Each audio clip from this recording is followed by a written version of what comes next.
And if I never make it, then at least I live to go try. I was just a little surprised. I thought Broner would be more explosive. But from the arc of the fight and the comments, people apparently think that he clearly won the fight. Yeah. Now, Broner. It was interesting to me afterwards that he talked about going back to 140. So maybe he feels that he was not able to be as explosive and destructive at 47 as he had been in the lightweight divisions. Okay. Now, what I was going to ask, some people, they're giving Broner a little bit of a hard time, because, like you said, he wasn't explosive.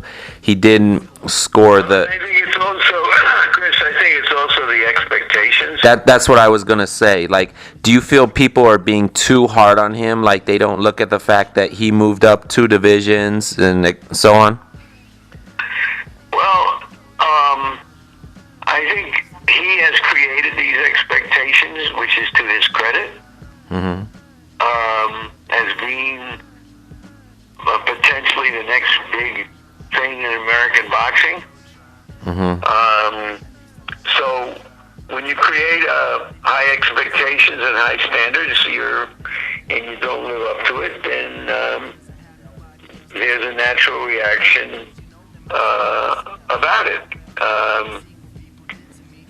So there's the good news and the bad news, that you get a lot of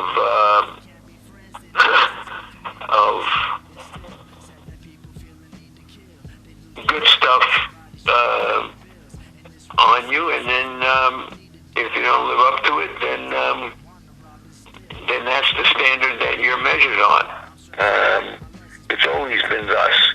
He was fighting, a kind of rugged, smart, old boxing pro, and I'm not sure about the weight situation, since Malignaggi himself was really a lightweight originally, as I recall.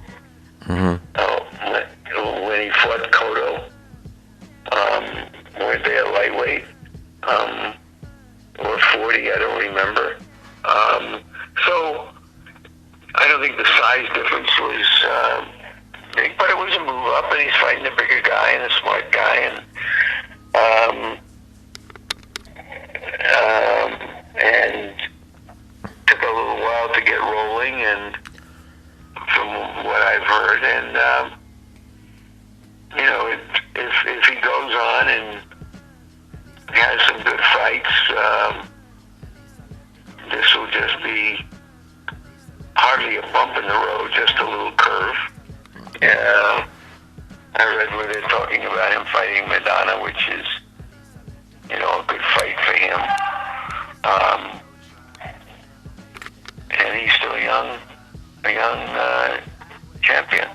And after the fight, Broner said he's going to let the fans pick who he fights. What do you? That's crap. That's crap. Yeah.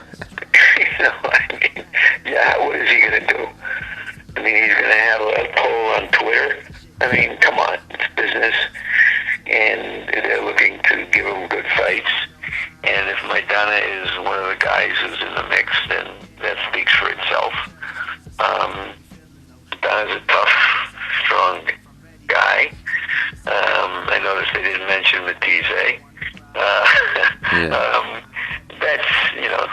That's just fight thought. How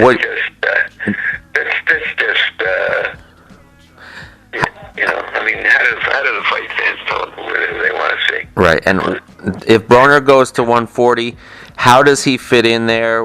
How do you see him against guys like Danny Garcia, Lucas Matisse? Well, those would be serious tests for him. And, it doesn't mean that, to me it's still the welterweight divisions. It's bigger welterweights and smaller welterweights. Did you eat dinner 2 nights in a row or not determines on what weight you're at. So I don't, I mean, it might be a good idea for him because there are some good fighters in those weight classes. But I being an old timer myself, I don't think there's a great distinction between being being a 40 pounder and a 47 pounder.